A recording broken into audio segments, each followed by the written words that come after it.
Chennai super Kings ফ্যানেদের জন্য একটা দারুণ সুখবর, কারণ মহেন্দ্র সিং ধোনি খেলতে চলেছেন 2025 আইপিএল। বিসিসিআই অফিসিয়ালি ঘোষণা করেছেন 5 বছর সময়কাল যাবৎ যদি কোনো খেলোয়াড় আন্তর্জাতিক ক্রিকেট যথা টেস্ট, ওডিআই, টি20 এই 3 ফরম্যাট থেকে অবসর নিয়ে থাকেন, তাহলে সে আনক্যাপড প্লেয়ার হিসেবে আইপিএল খেলতে পারবেন। তবে এই রুলসটা শুধু ইন্ডিয়ান প্লেয়ারদের জন্য, কোনো বৈদেশিক প্লেয়ারদের জন্য এই রুলসটি কাজ করবে না।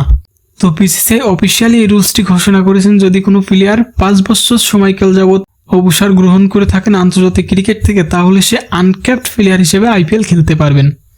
তো মহেন্দ্র সিং ধোনি তিনি আন্তর্জাতিক ক্রিকেট থেকে অবসর গ্রহণ করেন 2019 সালে।